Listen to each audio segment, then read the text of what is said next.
Hey there, happy Monday. I just wanted to tell you about an amazing offer that we have taking place for Memorial Day. And right now we're actually looking to help people get in shape for summer and stay in shape as well. And we obviously wanted to hook you up with our Memorial Day sale. So this is going to be our one-on-one exclusive coaching with the discount included. And basically our coaching involves nutrition, accountability, a customized training program, and just guaranteed results. There's literally no risk involved, which is super exciting. That's how much we believe in the ability to be able to help you one-on-one online. So all you have to do is message us on Instagram with the keyword Memorial Day Sale. Our Instagram is Colossus Fit, COLOSSUSFIT. This will go by quick. We will get a lot of applications. So as soon as you're listening to this, stop right now, send us a message, and then carry on with the episode. Now into this amazing episode. So I just wanted to welcome you to the Fit, Healthy, and most of all Happy podcast. I am your host and coach KG, here with co-host and co-coach Josh. So happy to have you here. We are going to start off this episode with our main question that this episode is themed around. And without wasting any of your time, let's jump right into it. So this was a question we got asked from a listener. And the question was, question for the podcast: if I'm training 4 days per week, would you recommend split or full body? So a split protocol would look something like push-pull legs and then maybe a full upper body day. It could be really whatever it is that you want. And this is a really good question because we always get asked about different workout splits. What do you recommend? You know, if I'm doing 5 days, what should I do? If I'm doing 3 days, what would you recommend? And some people may not love hearing this answer, but my biggest tip for anybody is, and my biggest answer is, it really depends. It depends on your situation. It depends on what you enjoy more. It depends on the total volume that you can get within the week. And as long as you can end the week and say, I've pushed most of my exercises to a good capacity, almost till failure, I've showed up as much as I can for every single movement and every single day, that's totally fine. Like, it really doesn't matter. Now, the biggest thing is to ask yourself what would work best for you and what you feel best with. Now, full body definitely works. Some people will love to do, let's say, Monday, Wednesday, Friday, Saturday, just using that as an example of a 4-day split. Now, where it gets tough for a lot of people when it comes to full body is that doesn't give them enough capacity in terms of just getting used to the muscles they're working. So you might just do one exercise per muscle group for the movement within the day, and then that's it. So you just have to give it your all, but it doesn't give you that ability to kind of get flowing and get the momentum building within that movement. Now, some people love it because you're going to give your absolute most for that one muscle group, and that's awesome. So my long answer short here is there's just no right way to do it. It's a matter of what you prefer. If I were to be doing a 4-day split, I would probably do something like push-pull legs, and then the extra one would be just a full upper body day. But it also depends on the individual. If it's a female who wants to build glutes, I would probably do upper body.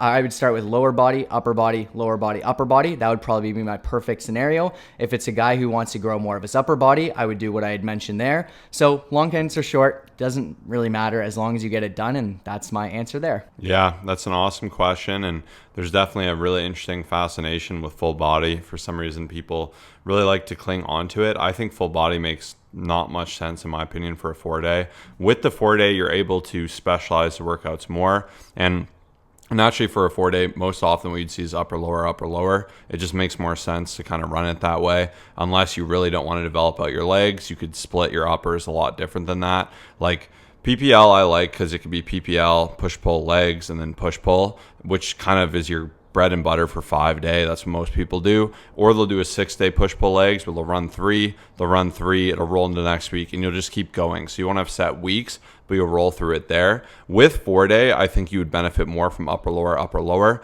And the beauty of that, like even how my program's split right now, I'm very sore when I go into the gym, but I'm sore with the muscle groups that I'm not working. So I'm working complementary muscles that are different than the ones that are actually sore. And that's the beauty of like an upper or lower. If you're able to afford 4 days in the gym, I would definitely go that route because you can exhaust your upper body. You could have a focus, be it on push, pull, whatever it may be. And then you can go right into legs quite naturally. You could specialize that leg workout to have more of a theme towards it as well if you'd like. Then you go back to that upper, then you go to that lower. Full body, I think, is fantastic when you're on a real time crunch. So if you're doing a 3-day routine, it becomes a lot harder to specialize. And that's where I would look to more so utilize something like that. Yeah, and absolutely so true. Honestly, in my thousands of programs I've done over the years, I can think of maybe a handful of times I've done full body, and it was mainly just due to request from a client. But that's very well said. I think 3 days would be a little bit different. Even still, I would still prefer push-pull legs for 3 days. But once again, it really depends on the person. If someone's just like super kind of like adamant about trying it out, I would still, give them that opportunity, because at the end of the day, if you still show up within the full sets, full reps, full volume, full intensity, that's totally cool. But once again, a lot of it just does depend on momentum. And I find that similar to what Josh said about a workout being kind of like a perfectly orchestrated song. Like when we do a pull day and it just flows so perfectly between starting with a heavy set of deadlifts into some heavy rows and then into some accessories, it's like just so well put together. Whereas I find something like full body, it's very hard for me to just like kind of get flowing with it. And it's just a bunch of like randomness. Like 1 second you're doing heavy squats, the next thing you're doing some curls, and it just does kind of seem quite random. Obviously it can be good for some people, but yeah, very great question. And hopefully that helps you in some way or another today. So this is Motivation Monday. You're going to get motivated by way of us answering your questions, as well as us sharing our quotes, our thoughts, and a client who's crushing it and the secrets that got them to where they are. But as always, we like to kick this off with a quote that got us thinking, that inspired us, and I'm really excited to share my quote today. I was so jazzed up when I saw this quote. I just like immediately went and wrote it down, got it ready in the podcast notes, because it honestly is how I live my life. So the quote is from Eisenhower, and the quote is, "Plans are worthless, but planning is everything." And I love this quote, because I'll use 80 different examples here. I set my calendar at the start of the week. I get an idea of how it's going to be. And if life were perfect, it would go exactly in that order. Nothing would happen. Nothing would get changed. But that's not the reality of the situation whatsoever. Things will pop up. Things will change. But when you start to have that base plan, even if I have it in the calendar for me to go to the gym in the morning, an emergency happens, that's okay. I had the intent. I know the gym is still a priority. I can budget things around, make the necessary changes. I already have that goal to get them in early. You can kind of leave yourself a little bit of a fail safe of having like your rest day later in the week that you could always jump into. Another example is pre-logging. So if you're tracking your macros, in the morning, I'll start to tentatively put my day. I put my breakfast that I knew I was going to have. I put my lunch. There's a chance Kyle goes, "Hey man, I'm not feeling that lunch today. I want to get this," or the place is closed. It's not the end of the world. I have a plan. I have a start, but now I can just go ahead, throw that audible, change it up. And I'm already in a good situation where I tentatively know the outline of my day. And that's where these plans are so good. Even you're on a workout routine, you know the order of what you're following. Maybe a piece of equipment's out of order. At least you know you can work off of that. So that is where like some people will get so stuck in the way of their plan, and they'll say, if I can't follow it to the letter, I can't follow it exactly, I'm just not going to do it. I'm going to deviate from it. But to me, a plan is a starting point to make things easier, and then it gives you less of a shock when something does get altered, when something gets changed, or you have to throw an audible. And I think that's one of the best examples. And even that term audible in football, they'll call a play, they'll notice, hey, this guy's being guarded, but this is wide open. They'll call that audible, they'll readjust, and then they'll go ahead and make the play. And that is how you have to live your life. You have to throw audibles, but be a planner. I love planning, but also I don't put too much stock to think that nothing will ever go wrong. Yeah, I think like one of my biggest issues in the past was I used to be a planner but not be able to adapt. And I think that's so important, because like Josh said, especially as the variables take place, the more kids you add, the more, maybe four-legged animals you have, the more just things that are going on work-wise, family-wise, all that stuff. You just have to be able to adapt. But I feel like from having that base of that plan, it allows you to understand how to navigate, whereas if you have nothing in place, you won't really know where to take it. And I think that was really well said. I had to think about that for a second, because I'm like, I always try to understand the quote and think how I can apply it to my life. And I hope you guys also do the same. But that's going to bring me into my quote, which is a very simple one. Go all in, or don't bother going at all. So I don't know where I heard this from. It may have been Greg Plitt. It's a very intense quote, but to me personally, if I'm going to do something, I'm going to do it to my fullest. Like Josh says, how you do anything is how you do everything. And I think there's a lot of people and just a lot of times where we don't give things our fullest.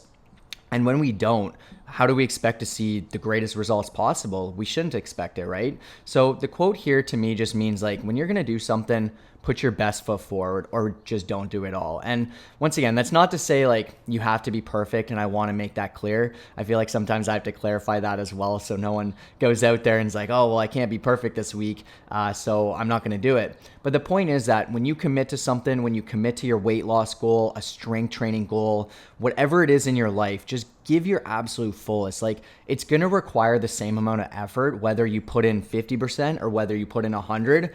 I know it may sound crazy and you're like, how the heck does that work? But it's so true. Like, I'm just such a believer in it, and I want to inspire you just to, show up consistently every single day, and you're going to thank yourself. Because even think about it this way. If you approach a goal with 50% effort, someone else approaches it with 100%, and you're both trying to lose 20 pounds, the person who's at 50%, there will be a lot of struggles. It'll take them way longer. There's going to be so many ups and downs, and it's going to take a while. That person with 100%, yes, it may be more intense, it may be harder, it may be more challenging. They're going to allow momentum to flow. They're going to start to see the results faster. They're going to be able to get out of that diet quicker. So once again, when you look at it that way, it's going to be the same amount of effort pretty much. So you may as well just do it to your fullest. Incredibly well said. My favorite quote, I've said it here many a times, and I'm sure as a listener, you probably know what I'm about to say, but how you do anything is how you do everything. So if you're going to do it right, challenge yourself to set that higher standard, to be that example. And it's just a much better way to live your life than trying to do the bare minimum, scrape by. And I think when you take pride in even the smallest, simplest tasks, you can transition that to just the concept of being present, enjoying all the different components of life, and really seeing the beauty in even the most mundane, simple things. And I think even one thing I really challenge my clients with is in their workouts to say, hey, how can we take the mundane of maybe a workout you've done, you're not excited to do, and be excited to just make it the most quality set, to really challenge yourself to push that intensity you need to do it that much better, to up your weight, whatever it may be, to focus on your breathing, to have that intentional time. By doing that, you're going to get a lot more from it. And that is definitely something I'm really passionate about. But this is a great segue into just what's on our thoughts this week, what's going on. And for me, definitely excited because I had baby number 2. He is now a week old, and there's challenges with that. So 2 under 2 now. My other son's 22 months. So I got 2 sons now. So it's definitely a little bit chaotic. Things are popping up, and it can be really easy to get in your own way or to make excuses. But because of the systems I've had, I've been navigating that. And just the same, I've had to call a few audibles. There's been a few challenges. And recently I was reading this book that was sent out of the best newsletters from Mark Manson. He wrote The Subtle Art of Not Giving an F. And he actually has his thoughts that he'll share. Like, he'll share a thought of what he thinks is a good intentional cue to think on. And then his readers can actually respond and say if they had a breakthrough, and they'll email back in with a letter. And I saw this letter, and I just thought it was the most applicable thing to like my life and my situation. I was really excited to share that today. So the title of the letter is The BS We Tell Ourselves. So I'm going to go ahead and read it now. This may not be the juiciest breakthrough, but I'm a mom of 2 small boys. I absolutely love it, but before this, I was a very active and healthy person. Now I constantly BS myself, telling myself I don't have time. I don't have time to go for a run. I don't have time to do that hour-long yoga workout at my favorite studio that I pay for virtually sent me every week. I don't have time to make a salad. A grilled cheese is much quicker. It's all lies because I do have time. I just don't have the motivation. And motivation is a choice. I need to choose to ask my husband or a friend to watch the kids for an hour while I go run. I can do a yoga class while my boys play beside me in the lounge. And I certainly can put damn lettuce in the cart rather than a loaf of bread at the grocery store. The truth is, it's easier to BS myself and sit there scrolling on my phone or tidy up the toys for the millionth time than it is to prioritize myself and get my butt moving. I do have the time. I can make healthier choices. I just haven't been putting them first because, in quotations, I'm a busy mom. And it's a great excuse. I'm off to make a smoothie for breakfast rather than toast right now. And I just love this, and it's easy to poke holes in her situation, or maybe say her privilege, or if you had 4 kids, whatever it is. And I've really been saying to Kyle lately, just no one cares about your excuses, so you shouldn't either. You need to overcome them and look for those solutions and make those tough decisions that will really lead to the results.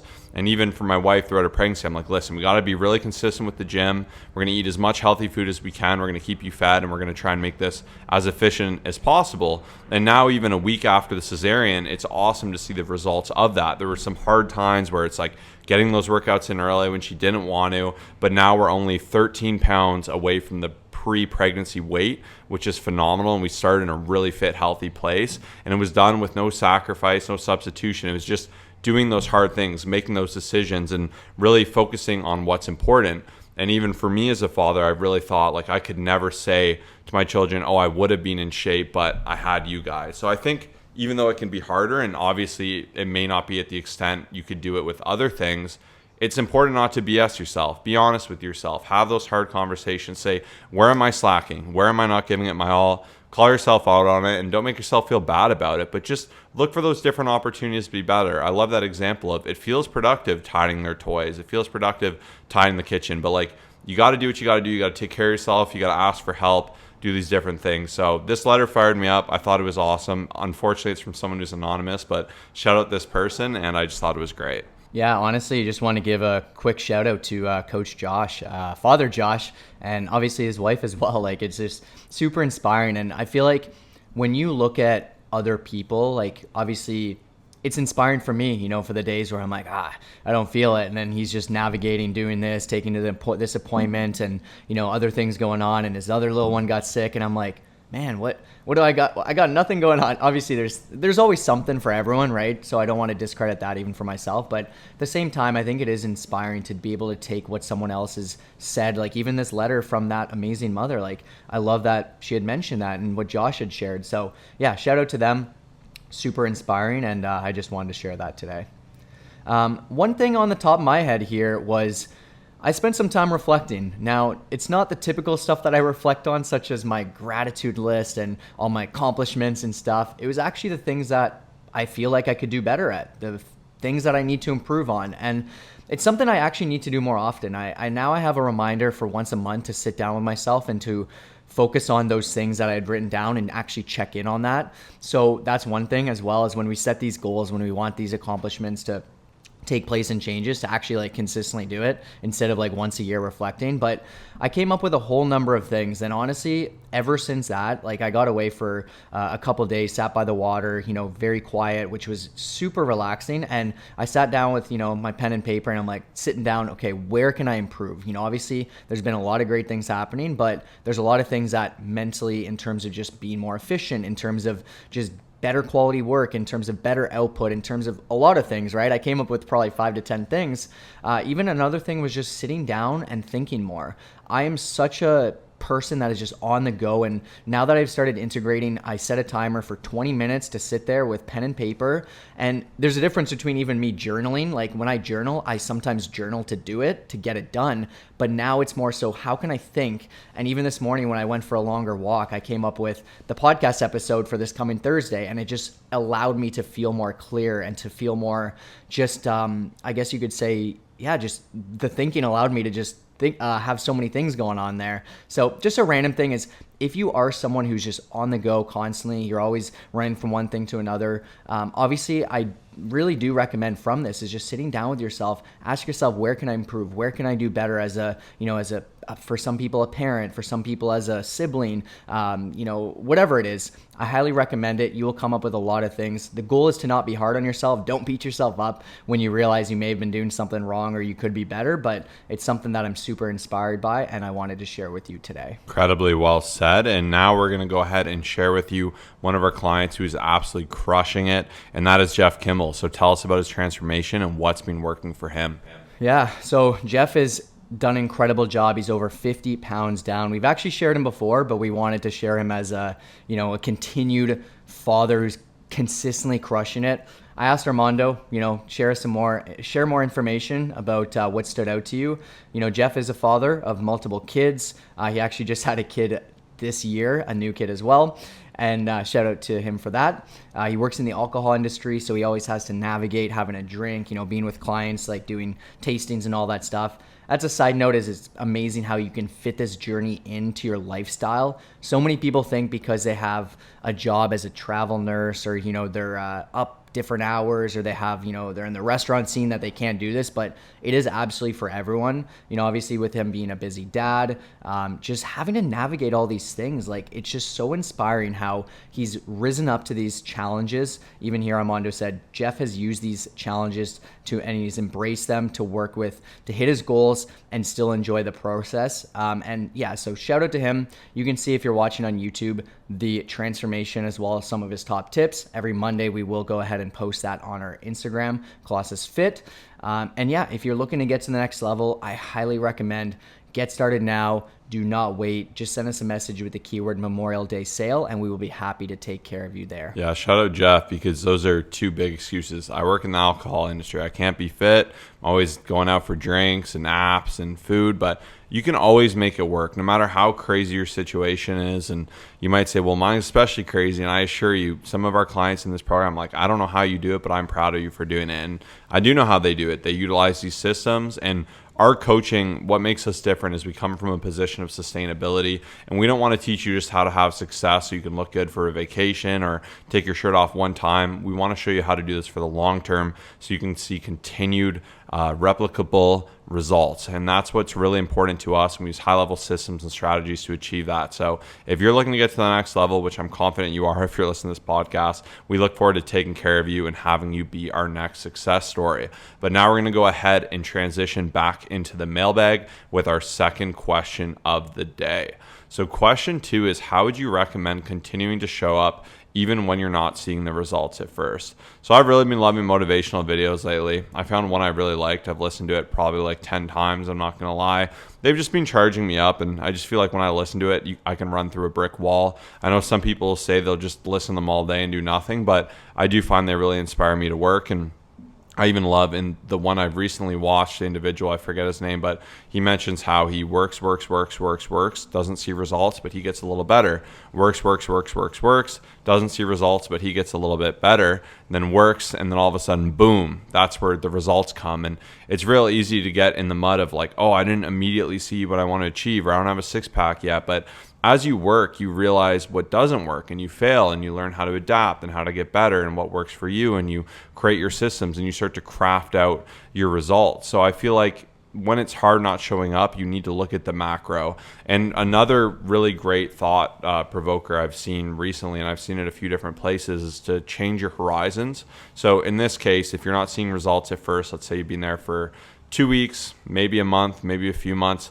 just say, hey, if I wanted to be fit 10 years from now and stay fit, what would I do differently? And you're going to say, okay, I can't do anything short term. I really need to start changing how I eat. I need to go to the gym consistently. I need to create better habits at home. All these different things. So for this individual, I would really encourage them to broaden their horizon, look at the macro and say, how could I do this over the next 10 years? And I can assure you, I'm really big on when you know you're putting in the result, even if you're not seeing that immediate result, you just keep showing up, you keep putting in that work, it will come. It may not be as fast as you want, but I find social media is the biggest thing with this.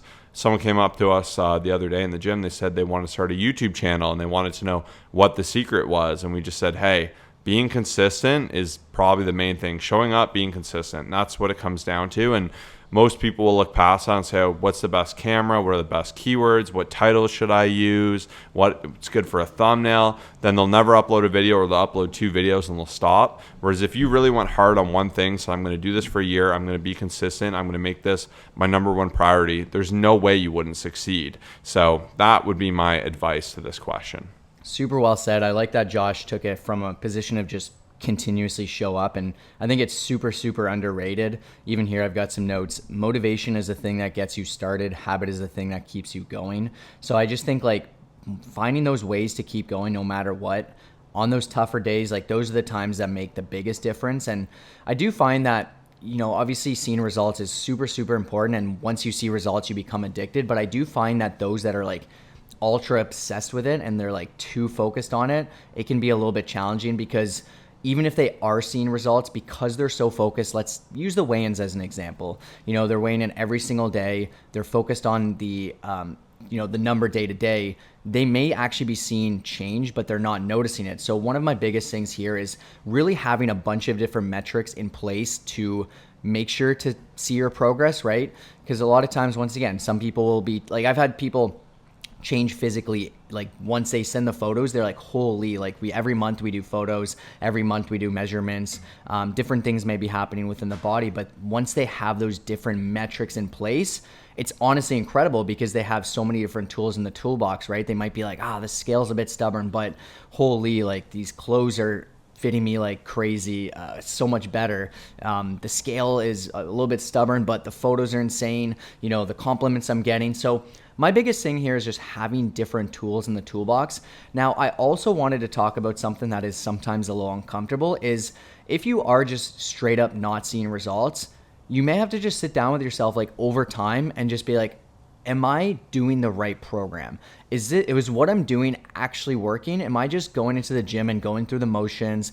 Like what I will say is there's a lot of people who will ask us questions who have really good intent, but they're just not going to see results. They're people who say they want it, they don't really show up, they don't really put the effort there. Nutritionally, they say they make the better decision, but they're never keeping track. And you have to be really, really honest with yourself because I hate to say it, but there's a lot of people who are going to be kind of healthy, like they're going to be a little strong, like they're, showing up, right? They're checking off the box at the end of the day. They're saying, hey, I go to the gym and I work out, and they can tell everyone that, but they're not actually doing the right stuff. They're trying all these different supplements. They're cheating on their diet a ton and they're not hitting their macros and they never care about protein. And those are the people who will say, hey, I've been going for 2 years and I haven't seen any change. And although, yes, you do have to work and you do have to stay patient and you have to show up no matter what, you also have to do the right stuff. Like if you set up a ladder and you climb up a roof and your goal is to get onto the roof, but it's just on the completely wrong roof, it's somewhere completely different,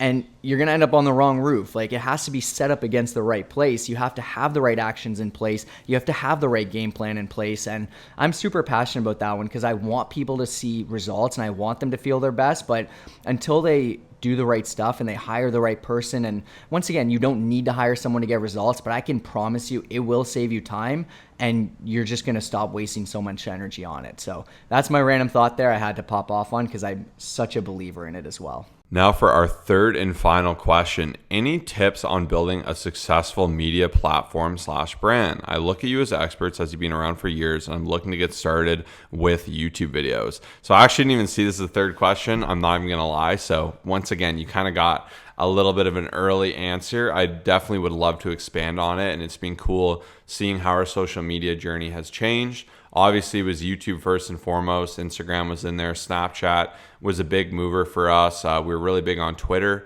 for a time. That was a good time, I guess, X as it's called now. We have over 160,000 subscribers on YouTube and we're continually active there. So we've definitely been around and we know the tips. And I'm just going to leave it once again by looking at that macro, being consistent, really just asking yourself, would you consume your own content? And that's what actually brought this podcast to be a thing. Is I'm like, there's no podcast that just provide chill, factual, non-biased information on fitness, health, and happiness to help people actionably see change in their life. And that's what created it. And our goal is to inform, inspire, educate, and once again, just have a chill, fun take on fitness. So that's my quick answer, but that truly is where my heart is. I know Kyle will probably have some really good actionable tips as well. So really curious to hand this over. Yeah, we get asked in so many different ways from a lot of people, whether it's in person or, just on Instagram or whatever it is. Obviously wouldn't say I'm an expert here, but I spend a lot of time. A lot of people don't realize there's a lot of time behind the scenes of listening. I just started listening to a new podcast about social media and I've got some new things to stay up to date, right? Because that's what social media is staying up to date with the latest trend. I would definitely think I could do better with trends, but at least like the newest platform, like what's going on. Like I've been hearing that, on all the vertical platforms such as Instagram and whatnot, it's going to be more horizontal content, so longer form. So you're going to get rewarded to do longer form. So always keeping these things on the top of our head and trying to apply it where necessary. But the biggest thing is not to get into the weeds of all this stuff. I think if you have everything established and you're super consistent, then it will make a difference. So for us to pay attention to what other people are doing and also just like see what's working and what's not, like it definitely makes a difference because we are ultra consistent, as you guys hopefully can notice from that. Now, this question usually doesn't come from someone who's ultra consistent. Obviously, it comes from someone who is brand new, who has a thought, who is super excited one day, and they're just wanting to get into it. And similar to what I said to that gentleman who asked, as Josh explained before, I didn't even think about it. Like, I already had my answer in the top of my head before he finished talking, which I try not to do. But in this case, I just wanted to I was super passionate about it, but I just said, yeah, be consistent and continuously show up. I may have said have fun with it as well. I think I mentioned that, but I said, listen, man, this time next year, there's a high possibility you'll come to me and you'll say, hey, we did a few videos. It was hard. It took a lot of time and we didn't do it. And the reason I said that is because it's happened over and over again. So I think that's where so many people struggle, is they don't realize, like, even to put together these videos, to, figure out how to do a podcast, like they don't stick with it. And that's totally fine if you want to try it out and then realize that it may not be for you. But I think the biggest thing is just, like, no matter what, just consistently showing up. And that's where, once again, we have a lot of rules in place. We have a lot of systems in place. And even here, one of the quotes that was on the top of my head for today that I think is very applicable is, you do not rise to the levels of your goals, you fall to the level of your systems, from James Clear. And this can relate to the media side of things and the content, but also your fitness journey. And so for us, every Monday I sit down in the morning from 6 to 7 a.m. I send out the email, I check it off, done. Make sure it's the best possible thing. Every Wednesday, we sit down and we film the podcast, no matter what. If we have to navigate, when Josh was having his little one, we did it on a Monday. We got it done, right? YouTube videos 2 times a week, Instagram posts at least 5. Anyways, you get the point. So I think the biggest thing is being super consistent with it, having a schedule, making no excuses, non-negotiables. And then my biggest tip as well is just have fun with it. When you post stuff that you enjoy, and even for us, like, it's honestly fulfilling, like, getting the messages. And lately we've been getting so many messages that have been, like, life-changing. I'm probably going to have a post up on Instagram about them, because honestly, it made my day to see someone literally said we changed their life or saved their life because of this podcast. Anyways, I'm popping off here. I'm super passionate, if you can't tell. Like, one of my other biggest passions aside from fitness and cars is just, like, media. And one day I think we'll make a business out of that to help other struggling personal trainers who want to grow and succeed and build their media, because I feel like we definitely have an eye for it. So anyways, that is a great question. Hopefully that makes sense. I'd love to talk about it in further detail in the future, but I'll leave it there for now. So thank you so much for tuning in with us today. We really hope you enjoyed today's episode. If you did, please take 2 seconds to go ahead and leave us a 5-star review. It means the world. It helps our podcast grow. Whether you're on Spotify or iTunes, it'll really help push us forward. And if you're on YouTube, drop a nice comment. We see them all, and that really does mean a lot. If this episode really spoke to you, or you know someone who would enjoy it, share it with a friend, share it to your Instagram story, tag us in it so we can see it as well, at Colossus Fit, COLOSSUSFIT. Thanks for tuning in. We'll catch you in the next one. Peace out.